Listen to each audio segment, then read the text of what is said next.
శ్రీ సరస్వతీమాత కొలువైన బాసర క్షేత్రం నవరాత్ర ఉత్సవాలకు సన్నద్ధమవుతోంది. చదువుల తల్లి కోవెలలో మూలా నక్షత్ర పూజలు జరగనున్నాయి. దసరా సమీపిస్తున్న నేపథ్యంలో దేవీ శరన్నవరాత్ర ఉత్సవాలకు అధికారులు ఏర్పాట్లు చేస్తున్నారు. సోమవారం ప్రారంభమయ్యే ఈ వేడుకల్లో భాగంగా అమ్మవారు రోజుకో అలంకారంలో భక్తులను అనుగ్రహించనుంది. ఈ నెల 22వ తారీఖు నుంచి ఘనంగా అమ్మవారి శరన్నవరాత్రులు ప్రారంభమవుతున్నాయి. మరి మొదటి రోజు మంగళ వాయిద్యాలతో సహా అమ్మవారికి అభిషేకం ప్రారంభమవుతుంది. ఈ అభిషేకం తర్వాత అమ్మవారికి మళ్ళీ మహానవమి వరకు అభిషేకం ఉండదు. ఆ 22వ తారీఖు నాడు ఈ ప్రతిపద అశ్విన మాసంలో ప్రతిపద నుండి దశమి వరకు ఈ శరన్నవరాత్రులు ప్రారంభమవుతాయి. మరి ప్రతిరోజు ముఖ్యంగా ప్రత్యేక అలంకరణ ఉంటుంది. మరి అదేవిధంగా ప్రతిరోజు ఉదయము మరియు సాయంత్రము చతుషష్ఠి పూజ ఉంటుంది.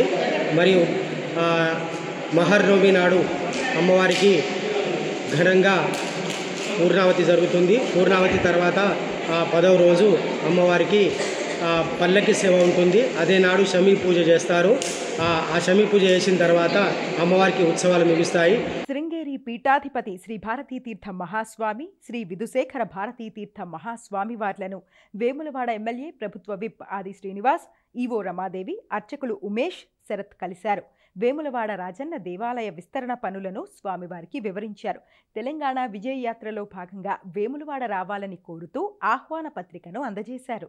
శృంగేరి పీఠాధిపతులు శ్రీ శ్రీ శ్రీ భారతీ తీర్థ స్వామి గారు, శ్రీ శ్రీ శ్రీ శ్రీ విధుశేఖర భారతి గారును ఈరోజు దక్షిణ కాశీగా పేరుగాంచిన వేములవాడ శ్రీ రాజస్వామి దేవస్థానం పక్షాన వారికి స్వయంగా కలిసి వారికి ఆహ్వాన పత్రిక అందజేస్తూ వారి ఆశీస్సులు తీసుకోవడం జరిగింది.